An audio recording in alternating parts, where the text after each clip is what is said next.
Hello friends, welcome to creators YouTube channel. మనకి నాబార్డ్ నుంచి job notification వచ్చింది. Assistant manager, okay, grade 1 post ఇది. So మనకి అప్లికేషన్ డేట్ వచ్చేసి 17th జూలై నుంచి స్టార్ట్ అవుతుంది. 7th ఆగస్ట్ అనేది లాస్ట్ డేట్. సో ఫ్రెండ్స్, ఇప్పటివరకు ఎవరైతే మన ఛానల్ని సబ్స్క్రైబ్ చేయని వారు ఉంటారో సబ్స్క్రైబ్ చేసుకోండి మరిన్ని జాబ్ అప్డేట్స్ కోసం.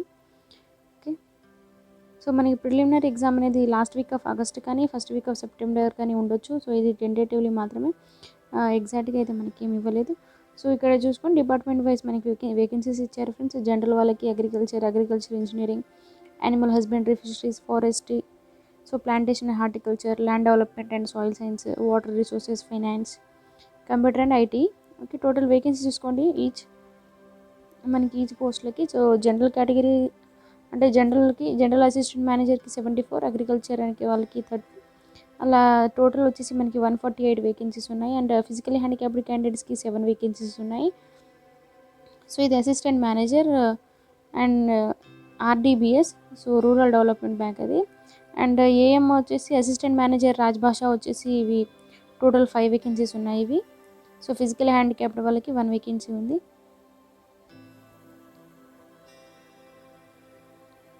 సో డిజబిలిటీ వాళ్ళు కూడా ఎలిజిబులే, physically visually challenged and hearing impaired అని. సో ఇదంతా మనకి డిజేబిలిటీ గురించి ఇచ్చారు ఫ్రెండ్స్. డిజేబిలిటీ గురించి డీటెయిల్గా ఇచ్చారు. సో ఎలిజిబిలిటీ క్రైటీరియా చూసుకోండి అండ్ ఎడ్యుకేషన్ క్వాలిఫికేషన్స్. సో మనకి జనరల్ మేనేజర్కి బ్యాచిలర్స్ డిగ్రీ ఉంటే సరిపోతుంది, ఏదో ఒక డిగ్రీ కంప్లీట్ చేసి ఉండాలి. అండ్ అగ్రికల్చర్ వచ్చేసి బ్యాచిలర్ డిగ్రీ ఇన్ అగ్రికల్చర్ ఉండాలి. సో మనకి ఇచ్చారు ఈచ్ అండ్ ఎవ్రీ పోస్ట్కి సపరేట్ ఎడ్యుకేషనల్ క్వాలిఫికేషన్స్ ఉన్నాయి ఫ్రెండ్స్. సో అగ్రికల్చర్ వాళ్ళు agriculture engineering and animal husbandry, so bachelor degree in animal husbandry ఉండాలి. సో ఫిషరీస్ వచ్చేసి bachelor degree in fisheries science from recognise university ఉండాలి. And 60% general క్యాండిడేట్స్కి, SC/ST వాళ్ళకి 55% ఉంటే సరిపోతుంది. లేదు అంటే post graduate in fisheries science చేసిన వాళ్ళు ఎలిజిబుల్. అండ్ ఫారెస్ట్రీ వచ్చేసి bachelor degree in forestry or post graduate PG in forestry చేసిన వాళ్ళు eligible. And same plantation, horticulture కూడా బ్యాచిలర్స్ డిగ్రీ ఇన్ హార్టికల్చర్ కానీ అండ్ పీజీ ఇన్ హార్టికల్చర్ చేస్తే eligible. Land development, soil science and water resources, finance and computer IT, bachelors degree in computer science or IT eligible. So ఇదంతా assistant manager ఆర్డీబీఎస్కి. And ఇది వచ్చేసి Rajbhasha assistant manager. So bachelors degree ఏదో ఒక degree అయితే చదివి ఉండాలి, ఇంగ్లీష్ మీడియం ఆర్ హిందీ మీడియంలో చేసిన వాళ్ళు ఎలిజిబుల్. ఇది అండ్ వచ్చేసి so this 1 and 2 are mandatory అన్నట్టు. పీజీ డిప్లొమా అండ్ ట్రాన్స్లేషన్లో చేసి ఉండాలి, హిందీ టు ఇంగ్లీష్ కానీ ఇంగ్లీష్ టు హిందీ కానీ వైస్ అండ్ వర్సా చేసిన వాళ్ళు ఎలిజిబుల్.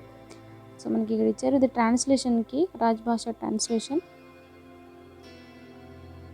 సో మనకి ఇక్కడ CGPA నుంచి పర్సంటేజ్కి మనకి చేంజెస్ ఇచ్చారు వాళ్ళు. And skill test, nature of work. So మనకి వర్క్ జాయిన్ అయ్యాక ఏం వర్క్ ఉంటుందంటే ఏ డిపార్ట్మెంట్ అనేది మనకి ఇక్కడ ఇచ్చారు. సో ఏజ్ వచ్చేసి ఫ్రెండ్స్ 21 years అనేది మినిమం ఉండాలి అండ్ 30 years అనేది మ్యాక్సిమం ఉండాలి. సో మనకి ఏజ్ వచ్చేసి 1/7/2021 వరకు క్యాలిక్యులేట్ చేస్తారు. సో కొన్ని కేటగిరీస్ వాళ్ళకి రిలాక్సేషన్ ఉంటుంది, upper age relaxation. So 3 years వచ్చేసి ఓబీసీ క్యాండిడేట్కి, SC/ST వాళ్ళకి 5 years ఉంటుంది. ఫిజికల్ హ్యాండిక్యాప్డ్ క్యాండిడేట్స్కి 10 years ఉంటుంది. అదే ఫిజికల్ హ్యాండిక్యాప్ ఓబీసీ అయితే 10 years and physical handicapped SC/ST అయితే 15 years ఉంటుంది ఫ్రెండ్స్. సో సెలక్షన్ ప్రాసెస్ చూసుకుందాం. మనకి 3 phases సెలక్షన్ ప్రొసీజర్ అనేది జరుగుతుంది. First prelims, mains, next interview ఉంటుంది. సో ప్రిలిమ్స్ మనకి ఇక్కడ ఇచ్చారు. సో ఎన్ని క్వశ్చన్స్, 200 questions ఉంటాయి, 200 marks ఉంటుంది, 120 minutes ఉంటుంది, బైలింగ్వల్ హిందీ అండ్ ఇంగ్లీష్ ఉంటుంది. సో ఇక్కడ కనిపిస్తున్న సబ్జెక్ట్స్ వరకు మనకి టెస్ట్లో వస్తాయి. సో ఇవి ప్రిపేర్ అవ్వండి. సో మనకి ప్రిలిమ్స్ ఓన్లీ క్వాలిఫై మాత్రమే, మెయిన్స్ ఎగ్జామ్ మార్క్స్ మాత్రమే మనకి వాల్యుయేట్ అంటే క్యాలిక్యులేట్ చేస్తారు మెరిట్ లిస్ట్కి. అండ్ ఇది సెకండ్ phase 1 అది అండ్ phase 2 ఇది. సో phase 2లో మనకి పేపర్ 1 ఉంటుంది, పేపర్ 2 ఉంటుంది. పేపర్ 1 గ్రేడ్ ఏ వాళ్ళకి జనరల్ ఇంగ్లీష్ ఉంటుంది and economics and social issues ఉంటాయి. సో మనకి డిస్క్రిప్టివ్ పేపర్ ఉంటుంది అండ్ ఇంకొకటి ఆబ్జెక్టివ్ పేపర్ కూడా ఉంటుంది. సో టోటల్ 100 marksకి. సో పోస్ట్ వైజ్ స్పెషలిస్ట్ ఉన్నారు కాబట్టి సో ఇది స్ట్రీమ్ స్పెసిఫిక్ పేపర్ ఇది. సో డిఫరెంట్ వాళ్ళకి డిఫరెంట్ క్వశ్చన్ పేపర్ అనేది వస్తుంది, మెయిన్ క్వశ్చన్ పేపరే ఇచ్చారు. అండ్ ఇంటర్వ్యూకి 50 marks ఉంటుంది, ఆర్డీబీఎస్ అండ్ రాజ్భాష వాళ్ళకి.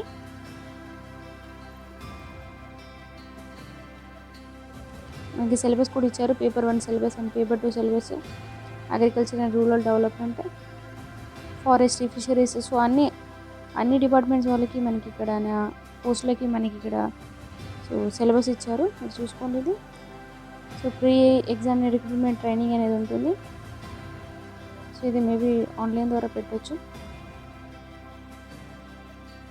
సో హెడ్ ఆఫీసెస్ అడ్రస్ ఇచ్చారు మనకి, అన్ని స్టేట్స్లలో ఉంది. మనకి ఎగ్జామినేషన్ సెంటర్ సేమ్ ఐబీపీఎస్ ఎగ్జామ్కి సెంటర్స్ ఏవైతే ఉంటాయో ఫ్రెండ్స్ అవే ఉంటాయి. సేమ్ ఎగ్జామినేషన్ సెంటర్ మనకి ఏపీ అండ్ తెలంగాణ మీరు చూసుకోవచ్చు.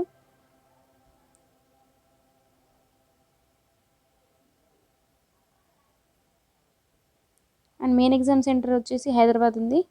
అండ్ మనకి హైదరాబాద్ ఉంది ఇక్కడ.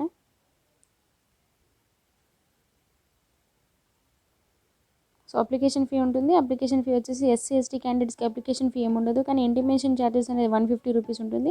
సో టోటల్ 150 రూపీస్ పే చేయాల్సి ఉంటుంది. అండ్ ఆల్ అదర్ క్యాండిడేట్స్కి 650 రూపీస్ అప్లికేషన్ ఫీ ఉంటుంది. అండ్ ఇంటిమేషన్ ఛార్జెస్ వచ్చేసి 150, టోటల్ 800 అనేది వాళ్ళు పే చేయాల్సి ఉంటుంది. సో పే స్కేల్ కూడా ఇచ్చారు ఫ్రెండ్స్. మనం ఇన్ హ్యాండ్ 70,000 వరకు తీసుకుంటామని ఇక్కడ మనకి క్లియర్గా మెన్షన్ చేశారు. At present initial monthly gross emoluments are approximately 70,000. So all మనకి అలవెన్సెస్ యాడ్ చేసుకొని మనకి 70,000 వస్తుంది friends. So very good pay scale అని చెప్పుకోవచ్చు మనకి. సో మనం ఆన్లైన్ ద్వారా అప్లై చేయాలి. మనకి ఇక్కడ కనిపిస్తుంది కదా www.nabard.org. సో మనకి ఈ వెబ్సైట్లోనే మనం ఆన్లైన్ అప్లికేషన్ అనేది ఫిల్ చేయాల్సి ఉంటుంది. ఫస్ట్ అప్లికేషన్ రిజిస్ట్రేషన్ చేయాలి, తర్వాత అప్లికేషన్ ఫీ పే చేయాలి. నెక్స్ట్ ఫోటోగ్రాఫ్ అండ్ సిగ్నేచర్ అనేది స్కాన్ చేసి అప్లోడ్ చేయాలి ఫ్రెండ్స్. సో మనకి ప్రాసెస్ ఇచ్చారు అండ్ ఎంత కేబీలో అప్లోడ్ చేయాలి అనేది ఇచ్చారు ఇక్కడ అప్లికేషన్ ప్రొసీజర్. సో ఒకసారి మీరు వెబ్సైట్ లాగిన్ అయితే మీకు ఒకసారి తెలిసిపోతుంది మీకు ఎలా అప్లై. సేమ్ మనకి ఐబీపీఎస్ ఎలా అప్లై చేసామో అది సేమ్ అలానే ఉంటుంది మనకి ఇది కూడా. సో ఇది కూడా వన్ ఆఫ్ బ్యాంక్ ఎగ్జామ్ లానే ఉంటుంది. సో ఇవన్నీ జనరల్ ఇన్స్ట్రక్షన్స్ ఫామ్ ఎలా ఫిల్ చేయాలి అనేది అంతా ఇచ్చారు. ఓకే ఫ్రెండ్స్, నేను ఆల్రెడీ ఇంపార్టెంట్ థింగ్స్ అని చెప్పేసాను friends. Thank you for watching. Subscribe this channel for more updates.